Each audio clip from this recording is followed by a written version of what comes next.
அடுத்து மணமக்களை வாழ்த்தி எங்களது கேஎம்எஸ் பரப்பினுடைய பேராசிரியர், கண்ணியத்திற்கும் மரியாதைக்கும் உரிய மௌலானா மௌலவி அல் ஹாஃபில் பி முகமது முஸ்தபா ஷாதி ஃபாஜில் மலாஹிரி அவர்கள் இப்பொழுது வாழ்த்துறை வழங்குமாறு அன்போடு கேட்டுக்கொள்கிறோம்.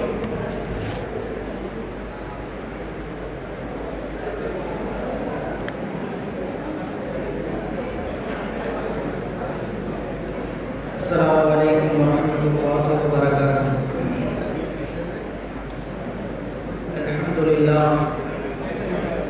الحمد لله رب العالمين والصلاة والسلام على رسوله خاتم النبيين وعلى آله الطيبين وأصحابه الطاهرين والمسلمين والمؤمنين كلهم أجمعين، أما بعد. قال الله سبحانه وتعالى في كلامه القديم والفرقان الحميد: أعوذ بالله من الشيطان الرجيم بفضل بسم الله الرحمن الرحيم. ومن آياته أن خلق لكم من أنفسكم أزواجا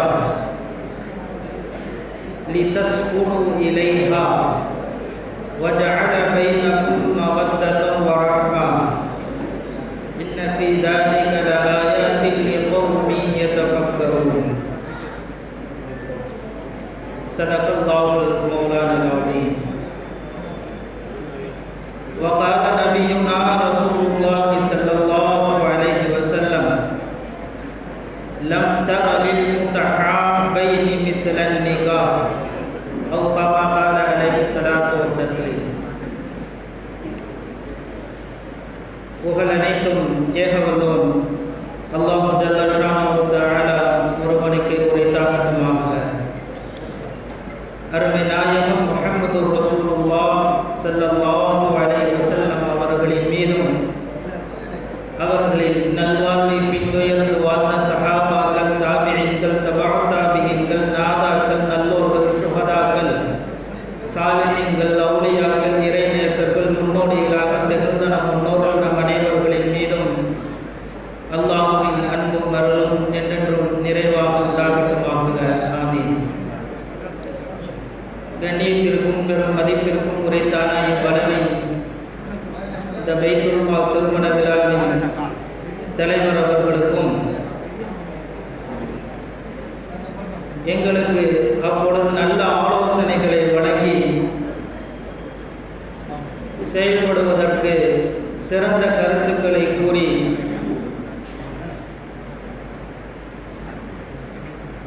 எங்களை சிறப்பிக்கக்கூடிய எங்கள் மதரசாவின் நிர்வாக சமுதாய பெருமக்கள் அனைவர்களுக்கும், மரியாதைக்குரிய எங்கள் அரபு கல்லூரியின் பேராசிரியர்கள் அனைவர்களுக்கும், மணமகன் மணமகள் இரு வீட்டாரில் வந்திருக்கக்கூடிய உறவினர்கள் அனைவர்களுக்கும், ஜமாத்தார்களுக்கும், குறிப்பாக எங்கள் அருமை மாணவ செல்வங்களுக்கும், இளைஞர்கள், இளம்பெண்கள், சிறார்கள், சிறுமிகள், இவ்வகையிலே வீற்றிருக்கக்கூடிய பெரியார்கள், உங்கள் அனைவருக்கும் ஆரம்பமாக அஸ்ஸலாமு அலைக்கும் வரஹ்மத்துல்லாஹி வபரகாத்துஹு.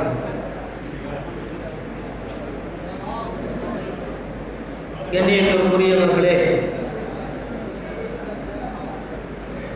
அல்லாஹ் திருமறையில் ஒரு இடத்தில் இப்படி சொல்லி காட்டுகிறான்: யா அய்யுஹல்லதீன ஆமனு ர்கஉ வஸ்ஜுது வஅ்புது ரப்பக்கும் வஃஅலுல் கைர். ஈமான் கொண்ட மனிதர்களே, நீங்கள் ருக்கு செய்யுங்கள், சஜதா செய்யுங்கள், வஅ்புது ரப்பக்கும் உங்கள் இறைவனை வணங்குங்கள், அதோடு மட்டுமல்ல வஃஅலுல் கைர் நல்ல காரியங்களை நீங்கள் செய்து வாருங்கள், லஅல்லகும் துஃப்லிஹூன் நீங்கள் வெற்றியாளர்களாக ஆகுவீர்கள் என்று அல்லாஹ் சொல்லுவான். இஸ்லாம் என்பது வெறும் தொழுகை நோன்பு மட்டுமல்ல,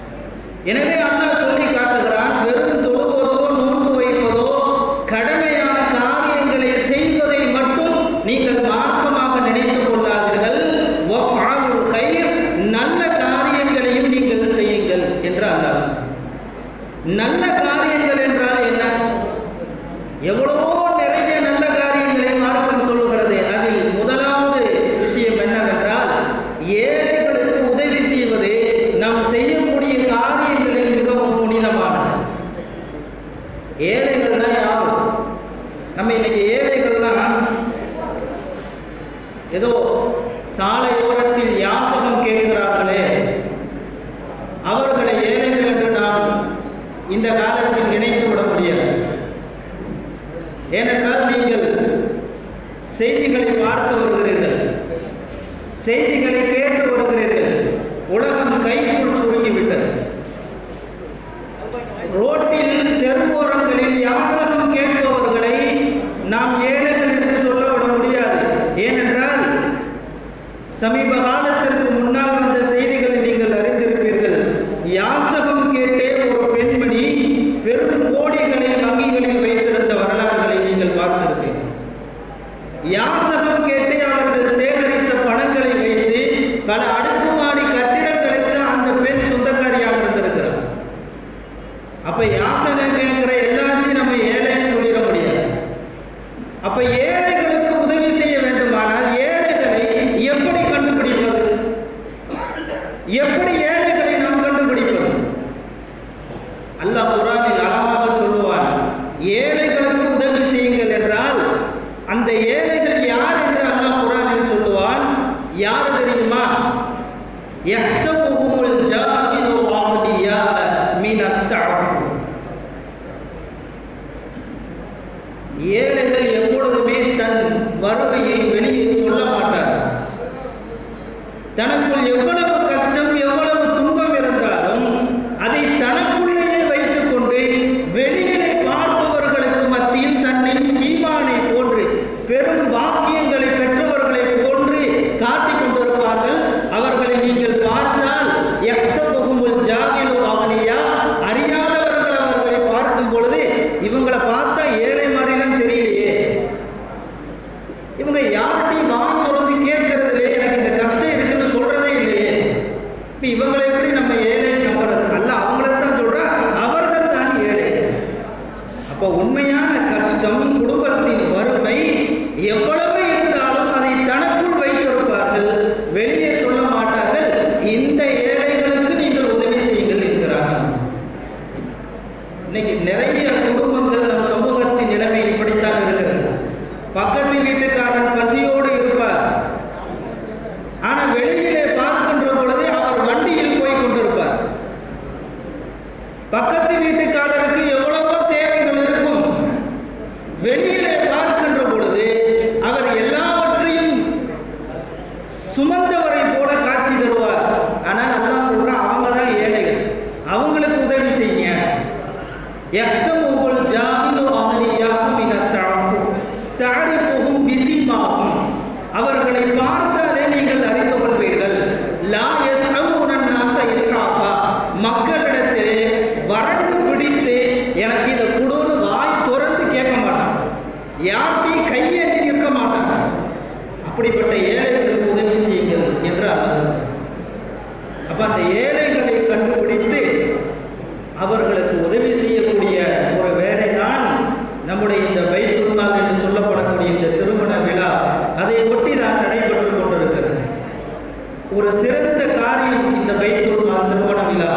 அல்லாஹ் சுப்ஹானஹு வ தஆலா இதற்கு அடித்தளமிட்ட எங்கள் மதிப்பிற்குரிய அல்லாமா அஸ்ஹாபுல் மில்லத் ரஹ்மத்துல்லாஹி அலைஹி அவர்கள் இறந்து 1.5 வருடங்கள் ஆகிவிட்டது. அவர்கள் தான் இந்த நற்காரியத்திற்கு அடித்தளமிட்டவர். நிலத்திற்கு சூரியன் வெளிச்சம் தரும். அந்த சூரியன் கூட 12 மணி நேரம் வெளிச்சம் தந்துவிட்டு மறைந்து விடுகிறது. ஆனால் எங்களுடைய ஆசான், எங்களுடைய ஆன்மீக ஆசான் அஸ்ஹாபுல் மில்லத் அவர்கள் எங்கள் உள்ளத்திற்கு 24 மணி நேரமும் வெளிச்சத்தை தந்து கொண்டிருந்தார்கள். அப்படிப்பட்ட ஒரு மனிதர் தான் இந்த நல்ல காரியங்களை நமக்கு துவக்கி வைத்தார். தமிழில் சொல்வார்கள் அல்லவா, தடம் பார்த்து நடப்பவன் மனிதன், தடம் பதித்து நடப்பவன், தடம் பதித்து வாழ்பவன் மாமனிதன். அந்த மாமனிதருக்காக நாம் நிறைய இந்த நாளிலே துஆ செய்ய கடமைப்பட்டிருக்கிறோம். அல்லாஹ் சுப்ஹானஹு வ தஆலா அவர்களின் கபரை சொர்க்க பூஞ்சோலையாக ஆக்கி வைப்பானாக. அவர்களின் மன்னரை வாழ்க்கையை வெளிச்சத்திற்குரியதாக ஆக்கி வைப்பானாக. அவர்கள் செய்த சேவையை கபூலாக்கி இன்னமும் அவர்களின் வழியில் நாங்கள் கியாமத் நாள் வரை இந்த சேவையை தொடர்ந்து செய்வதற்கு அல்லாஹ் உதவி செய்வானாக என்ற நல்ல துஆவோடு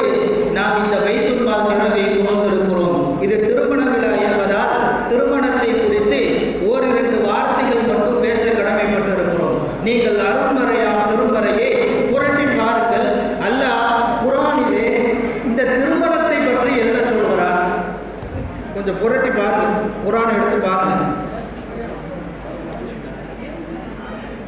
அல்லாஹ் தான் இறைவன் என்பதை, அல்லாஹ் தான் இறைவன் என்பதை இந்த மனித சமுதாயத்திற்கு உணர்த்த வேண்டும் என்பதற்காக பல அத்தாட்சிகளை குர்ஆனில் சொல்லுவார்.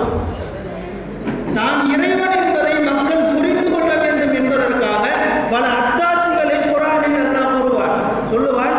வமின் ஆயாத்திஹி அல்லைலு வன்னஹார். நான் இருப்பதற்கு அத்தாட்சி என்ன தெரியுமா? இரவு பகல் நான் இருக்கிறேன் என்பதற்கு அத்தாட்சி.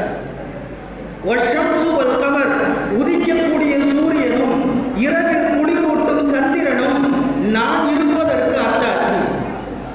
மழை பெய்கிறதல்லவா, அந்த மழை நான் இருக்கிறேன் என்பதற்கு அத்தாட்சி. இடி இடிக்கிறதல்லவா, அந்த இடி நான் இருக்கிறேன் என்பதற்கு அத்தாட்சி. உங்களை நான் படைத்தேன் அல்லவா, அது நான் இருக்கிறேன் என்பதற்கு அத்தாட்சி. இப்படி அல்லாஹ் தான் இருக்கிறேன் என்பதற்கு தன்னை குறித்து தன்னுடைய வல்லமையை காட்ட வேண்டும், மக்களுக்கு புரிய வேண்டும் என்பதற்காக பல அத்தாட்சிகளை கூறக்கூடிய இறைவன் குர்ஆனில் ஒரே ஒரு இடத்தில் இதையும் அத்தாட்சியாக சொல்லுகிறார். ஆரம்பத்தில் ஓதினோம் அல்லவா வசனம், அல்லாஹ் சொல்லி காட்டுகிறான். வமின் ஆயாத்திஹி அன் கலகலக்கும் மின் அன்ஃபுசிக்கும் அஸ்வாஜா. உங்களிலிருந்தே உங்களுக்கு நான் ஜோடியை படைத்தேனே, மனைவிமார்களை உண்டாக்கினேனே, அது நான் இறைவன் என்பதற்கு அத்தாட்சி. லிதஸ்குனு இலைஹா, அந்த மனைவியின் புறத்தில் நீங்கள் நிம்மதி பெற வேண்டும் என்பதற்காக அந்த மனைவிகளை நான் படைத்தேன். வஜஅல பைனக்கும் மவத்தத வ ரஹ்மா, உங்கள் இருவருக்கும் மத்தியிலே அன்பையும் பாசத்தையும் நான் உண்டு பண்ணினேன். இது அனைத்தும் நான் இறைவனாக இருக்கிறேன் என்பதற்கு அத்தாட்சி. இப்போ பாருங்க, சூரியனை சொல்லக்கூடிய இறைவன், சந்திரனை சொல்லக்கூடிய இறைவன், இரவு பகலை சொல்லக்கூடிய இறைவன் குர்ஆனில் ஒரு இடத்தில் திருமண உறவை தான் இலாஹ் என்பதற்கு அத்தாட்சியாக சொல்லி காட்டுகிறார். ஆனால் இந்த திருமணம் என்பது சாதாரணம் அல்ல, திருமண உறவு என்பது சாதாரணம் அல்ல, அவ்வளவு புனிதமானது என்பதை நாம் உணர வேண்டும். ஒரே ஒரு விஷயத்தை மட்டும் சொல்லி நான் நிறைவுபடுத்திக் கொள்கிறேன். இந்த திருமண வாழ்வு என்பது உலகத்தில் எல்லாருமே 100% 100% சரியா இருப்பாங்கன்னா இருக்க முடியாது. அல்லாஹ்வால் பாதுகாக்கப்பட்ட நபிமார்களை தவிர யாருமே 100% நான் சரியா இருக்கிறேன்னு சொல்ல முடியாது, சொல்லவும் முடியாது, சொல்லவும் கூடாது. ஏன்னா எல்லாத்துலேயும் குறைகள் இருக்கும், எல்லாத்துலேயும் நிறைகள் இருக்கும். அதே போலதான் கணவன் என்றாலும் அவனிடத்தில் சில குறைகள் இருக்கும், மனைவி என்றாலும் சில இடத்தில் குறைகள் இருக்கும். அதை பொருந்தி கொண்டு வாழ்வதுதான் திருமண வாழ்க்கை. நம்ம ஊர்ல ஒரு ஆளு அப்துல் ரஹ்மான் ஒரு பேர், ஒரு நகைச்சுவைக்காக இந்த வரலாற்றை எழுதி காட்டுவார்கள். அது உண்மையோ அல்லது நகைச்சுவைக்காக எழுதினார்களோ என்று தெரியவில்லை. ஒரு நூலிலே படித்தோம், அப்துல் ரஹ்மான் ஒருத்தர் என்ன செஞ்சாரு, தனக்கு பெண் பார்க்க சொன்னார். சொந்தக்காரர் ஒருத்தர் சொன்னார், எனக்கு பொண்ணு பாருங்க. சரி, எப்படிப்பா பொண்ணு வேணும், எப்படி பொண்ணு எதிர்பார்க்குற? அவர் சொல்றாரு, வம்சம் சிறப்புடைய, அழகு சௌந்தரியம் உள்ள, நின்றால் அழகு நெளிர வேண்டும், உட்கார்ந்தால் அழகு தவழ வேண்டும், தூரத்திலிருந்து பார்த்தால் மனதில் பயம் தோன்ற வேண்டும், பக்கத்தில் நின்று பார்த்தால் மனதை கவர வேண்டும், அன்பு நிறைந்த, அழகு நிறைந்த, எந்த குறையும் இல்லாத, நிறைய மக்கள் பேறுகளை பெறக்கூடிய கணவரை மட்டும்தான் அறிந்திருக்க வேண்டும். அப்படிப்பட்ட ஒரு பெண் எனக்கு வேணும். நல்லா தமிழ்ல சொல்ல போனா சரச சங்கீத சாதத்திய சல்லாப உல்லாச ருக்குமணி, இந்த மாதிரி ஒரு பெண் வேணும்டார். அவர் மேடைகளே பார்த்தார், இவ்வளவு 100% பொண்ணு வேணுமா சொன்னாரு. இல்லை, நீ சொல்ற மாதிரினா இந்த உலகத்துல பொண்ணு இருக்க மாதிரி தெரியல, வேணா சொர்க்கத்துல பேசி பார்ப்போம், வேணா சொர்க்கத்துல பேசி பார்ப்போம். அப்படி பொண்ணு, ஆனா நீ மூத்தா போகணுமே, அப்பனா வேணாம். என்ன சொல்ல வரோம்னா, இந்த உலகத்தில் கணவனாக இருந்தாலும் மனைவியாக இருந்தாலும்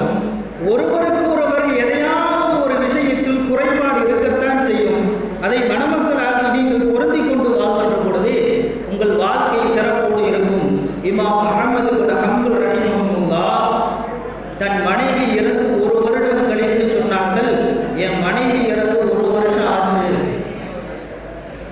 பக்கத்தில் இருந்தவங்க கேட்டாங்க, ஹஜ்ரத் உங்க மனைவி இறந்து 1 வருஷம் ஆச்சா? ஆமா 1 வருஷம் ஆச்சு. இமாம் அஹ்மது பின் ஹம்பல் சொல்றாங்க, 40 வருடம் நானும் என் மனைவியின் திருமண வாழ்விலே வாழ்ந்தோம். 40 வருடத்தில் ஒரு தடவை கூட எனக்கும் என் மனைவிக்கும் சண்டை வந்தது கிடையாது என்றார்கள் இமாம் அஹ்மது பின் ஹம்பல் ரஹிமஹுல்லாஹ். பக்கத்தில் இருந்தவர் நம்மால் அரண்டு போயிட்டார். என்ன அதுன்னு சொல்றீங்க? 40 வருஷத்துல ஒரு தடவை கூட சண்டை வரலையா? நாங்க வீட்டுக்குள்ள போனாலே சண்டை தான், நாங்க காலை தூக்கி வீட்டுக்குள்ள வச்சாலே சண்டை தான். எப்படி 40 வருஷம் சண்டை இல்லாம இருந்தீங்க? நம் சமுதாய இளைஞர்கள் என்று காப்பாற்றப்பட வேண்டும். நிறைய நபர்கள் வருத்தம், மதுவுக்கு அடிமையாகி போன ஒரு இளைஞர்கள் வாழும் சமுதாயம் என்று நாம் பார்த்து கொண்டிருக்கிறோம். சாதாரணமாக கல்லூரியில் படிக்கக்கூடிய மாணவர்கள் மதுவை ஏதோ சாக்லேட் சாப்பிட்ற மாதிரி சாப்பிட்டு போறோம். மதுவிற்கு அடிமையாகி போன இந்த இளைஞர்கள் சமுதாயம் திருமணத்திற்கு பின்னால் அவர்களின் வாழ்க்கை அழிந்து போகிறது. நீங்கள் சமூக ஊடகங்களில் பார்த்திருப்பீர்கள், ஒரு 13 வயசு 14 வயசு ஒரு சின்ன புள்ள ஒரு பதாகையை ஏற்றி காட்டுகிறது. அந்த பதாகையில் என்ன எழுதியிருக்கிறது தெரியுமா? தயவு செய்து மது குடிப்பவர்களை எங்களுக்கு மனம் முடித்து கொடுக்காதீர்.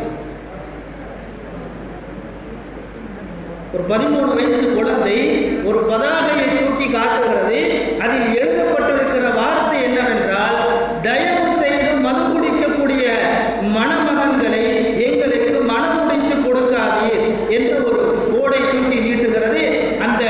அந்த கிளிப்ஸ் சமுதாய ஊடகங்களில் பரவுகிறது.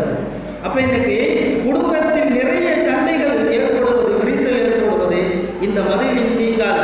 அல்லாஹ் சுப்ஹானஹு வ தஆலா அப்படிப்பட்ட மாபெரும் மதுவின் கேடுகளை விட்டும் நம் இளைஞர்களையும் இளம் சமுதாய மக்கள் அனைவர்களையும் காப்பாற்றுவானாக நாம் துஆ செய்ய கடமைப்பட்டிருக்கிறோம்.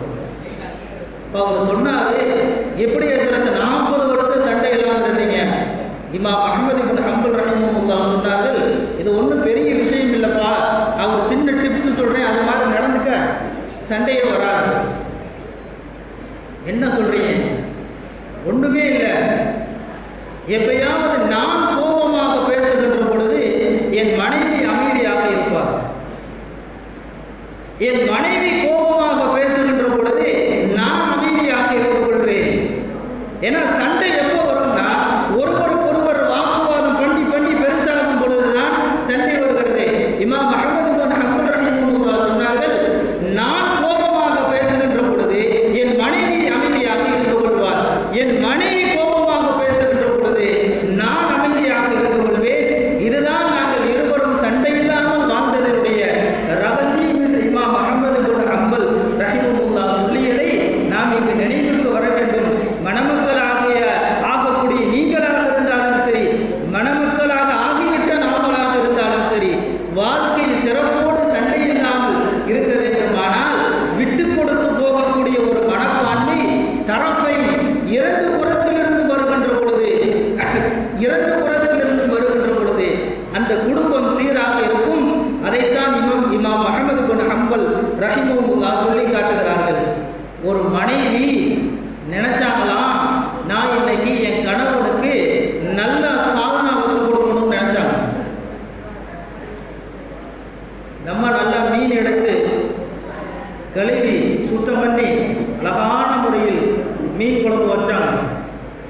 தெருவே மணக்குது. வந்தார் கணவர் வீட்டுக்குள்ள, அந்த அம்மா சாதனாவை ஊத்துனாங்க, சாப்பிட்டாங்க. அந்த அம்மா நினைச்சிச்சு இன்னைக்கு கணவர் நம்மளை பாராட்டுவாரு. ஆனா நம்மால் மந்தி மாதிரி சாப்பிட்டுக்கிட்டே இருந்தான், எதுவும் சொல்லவே இல்லை. சாப்பிட்டு முடிச்சு போயிட்டார். சாப்பிட்டுக்கிட்டே இருக்கும்போது இந்த அம்மாவா கேட்குது, ஏங்க இன்னைக்கு நான் வச்ச சாதனா எப்படி இருக்குது? அவர் சொன்னாரு, இல்லை என்னதான் இருந்தாலும் எங்க அம்மா வச்ச சாதனா மாதிரி இல்லை. என்னதான் இருந்தாலும் எங்க அம்மா வச்ச சாதனா மாதிரி இல்லையே அப்படின்னு போயிட்டார். அதற்கு கொஞ்ச நேரம் கழிச்சு அந்த அம்மாவுடைய மகன் வருகிறார். மகன் வந்து வந்து சாப்பிடும் பொழுது அந்த அம்மா சால்னா ஊற்றுகிறது, அதே மீன் குழம்பு ஊற்றி சாப்பிட வைக்கிறது. மகன் கேட்கவே அவனா சொல்கிறான், அம்மா உன் கை பக்குவம் யாருக்குமே வராது, நீ செய்த அந்த மீன் குழம்பின் வாசம் தெருவே மணக்குது, ஊரே மணக்குது, எப்படிமா இப்படிலாம் சமைக்கிற அப்படின்னு பாராங்க. அந்த மனைவி யோசிச்சாங்க. இந்த நேரத்தில் உள்ள போய் சண்டை போட போகிறான் தான் மகன் சொல்லுவதை கேட்டுவிட்டு யோசிக்கிறாங்க, இவன் நம்ம மகன் நம்ம ஆக்கின சாப்பாடு தான் நல்லா இருக்குன்னு சொல்றான். இப்போ அதே மாதிரி தானே நம்முடைய கணவரும் அவர் அம்மா செய்கிற உணவை தானே நல்லது என்று சொல்லுவார். நம் குழந்தைக்கு நாம் எப்படி முக்கியமோ அதே போன்று நம்முடைய கணவருக்கு அவங்க அம்மா தானே முக்கியமா இருப்பாங்க. இதில் என்ன கோச்சுக்க வேண்டியிருக்கு, இதில் என்ன சண்டை போட வேண்டியது இருக்கு, அமைதியாயிட்டாங்க. அப்ப இதுதான் விட்டு கொடுத்து போகக்கூடிய தன்மை. இதுதான் கணவன் மனைவர்களுக்கு மத்தியிலே வரக்கூடிய ஒரு சாதுர்த்தியமான விஷயம். அப்படிப்பட்ட ஒரு விட்டு கொடுக்கக்கூடிய மனப்பான்மை உங்களுக்கு வந்துவிட்டால் இன்ஷா